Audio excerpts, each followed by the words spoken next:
নমস্কাৰ আপোনালোক সকলোকে মোৰ চেনেলটোলৈ স্বাগতম জনাইছো আজি লৈ আহিছো আপোনালোকৰ বাবে সুজিৰে বনোৱা এটা মিঠাইৰ ৰেচিপি মিঠাইটোৰ নাম হৈছে ৰাৱা কেশৰী আৰু এটো সাউথ ইণ্ডিয়াৰ ফালৰ এটা ফেমাস ডিশ হয় বনাবলে একেবাৰে সহজ হয়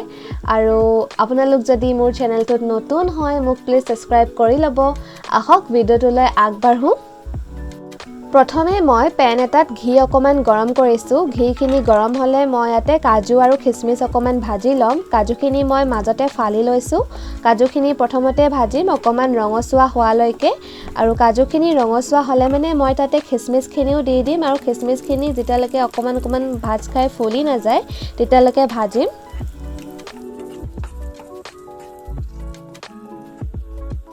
এয়া মোৰ কাজু আৰু খিসমিসখিনি ধুনিয়াকৈ ভাজ খাই গল এতিয়া মই বাটি এটাত কাঢ়ি কিনে থৈ দিছো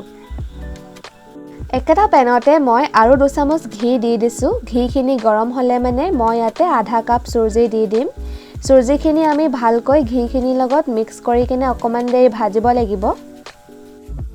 সুজিখিনি আমি ৰঙা পৰালৈকে ভাজিব নালাগে মাত্ৰ অকমান সুজি যোনটো ভাজা গোন্ধ হিমানখিনি হোৱালৈকে ভাজিলেই হ'ব অকমান হালধিয়া বৰণটো আহিলে হৈ যাব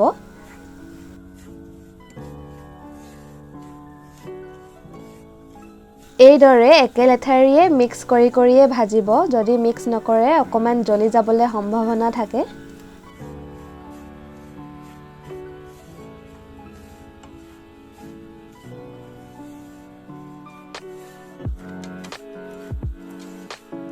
আমাৰ সুজিখিনি ভজা হৈ গল এতিয়া মই এখিনি সাইড কৰি বাটি এটাত ঠাণ্ডা হ'বলৈ থৈ দিম এতিয়া মই বেলেগ এটা কেৰাহী লৈছো আৰু তাত মই 2 কাপ পানী গৰম কৰিছো পানীখিনি উতলিবলৈ দিম পানীখিনি যেতিয়া উতলিব তেতিয়া মই অথনি সাইড কৰি থোৱা সুজিখিনি ইয়াতে ঢালি দিম আৰু ভালকৈ মিক্স কৰি দিম এইদৰে সুজিখিনি কন্টিনিউয়াছলি হিলাই থাকিম যাতে ইয়াত কোনো গুটা নপৰে সুজিখিনি লাহে লাহে ফুলিবলৈ ষ্টাৰ্ট কৰিব গুটেই পানীখিনি হুহি লব আৰু ধুনিয়াকৈ আমাৰ সুজিখিনি ফুলি যাব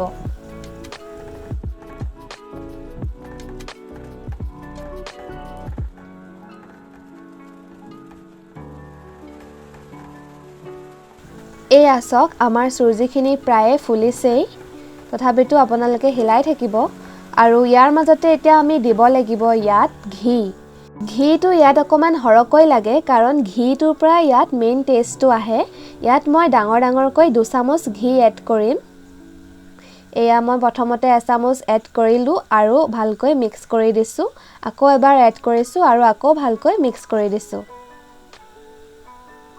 এনেকৈ ঘি দিয়াৰ পাছত সুজিখিনি আকৌ 3-4 মিনিটৰ কাৰণে ভাজি লম ভালকৈ হিজিব দিম তাৰ পাছত আমি এড কৰিম 1 কাপ চেনি এয়া মই ইয়াতে 1 কাপ চেনি দি দিছো আৰু চেনিখিনি লগত সুজিখিনি ভালকৈ মিক্স কৰি দিছো চেনিখিনি এতিয়া আমাৰ গলিবলৈ ষ্টাৰ্ট কৰিব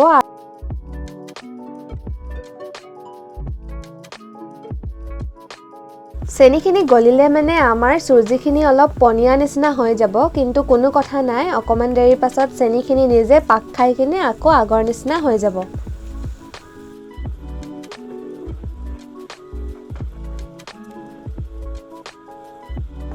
এনেকৈ হিলাই কিনে আমি 7-8 মিনিটৰ কাৰণে হিজাই থাকিম চেনিৰ পৰা ওলোৱা পানীখিনিও তেতিয়ালৈকে শুকাই যাব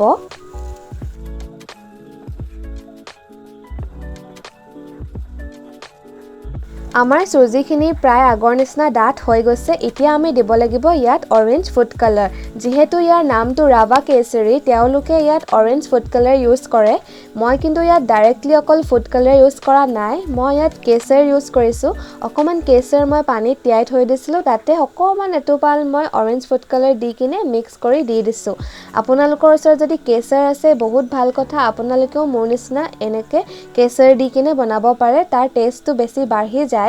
নহলে অকল অৰেঞ্জ ফুড কালাৰ দিলেও হ'ব তাৰ পাছত মই অথনি ভাজি থোৱা কাজু বাদাম আৰু খিসমিসখিনি দি দিছো এইখিনি ধুনিয়াকৈ মিক্স কৰি কিনে আৰু অকমান দেৰি ভাজিম আৰু অকমান দেৰি এনেকৈ আমি মিক্স কৰি কিনে ভাজিব লাগিব আপোনালোকে দেখিছেই চাগে আগতকে ইয়াৰ আঠাটো বেছি হৈ গৈছে একেলগে গুট খাই পৰিছে গুটে সুজিখিনি আৰু কাৰাহিটোৰ পৰাও এৰ খাই গৈছে যেতিয়া কাৰাহিটোৰ পৰা ধুনিয়াকৈ এৰ খাই যাব তেতিয়া আমি গম পাম যে এইখিনি ধুনিয়াকৈ ৰেডি হৈ গল ইয়াত আপোনালোকে দেখিছে চাগে আমাৰ কেৰাহীটোৰ পৰা ধুনীয়াকৈ এৰ খাই গৈছে সো আমি এতিয়া আমাৰ এই চুজিখিনি মানে আমাৰ এই মিঠাই চুজিৰে বনোৱা এই মিঠাইটো ৰাভা কেশৰী ৰেডি হৈ গ'ল বুলি আমি ধৰিব পাৰোঁ আহক আমি সাৰ্ভ কৰো গৰমে গৰমে মই ইয়াৰ পৰা অকমান বাটি এটাত সুমিয়াই দিলো বাটিটোত অকমান দেৰি থলো ঠাণ্ডা হোৱাৰ পাছত মই বাটিটোৰ পৰা এনেকৈ উলিয়াই দিছো বাটিটোৰ শেপত কি ধুনীয়াকৈ ই উলাই পৰিছে ভিডিওটো চাগে আপোনালোকে চাই ভাল পালে বুলি আশা কৰিছো বহুত টেষ্টি হয় এটো এবাৰ হলো ট্ৰাই কৰিব যোনে এবাৰ খাই পাব তেও সেকেন্ড বাৰ নিশ্চয় বনাই খাব মই এটো কথা আপোনালোকক ক'ব পাৰিছো কাৰণ মই নিজে ইটালৈকে মই দুবাৰ তিনিবাৰ বনালো মোৰ মা দেউতা ভাইটি সবে খাই বহুত ভাল পালে মোৰ দাদা বৌ সকলোৱে বহুত ভাল পালে আপোনালোকেও এবাৰ বনাই খাই চাব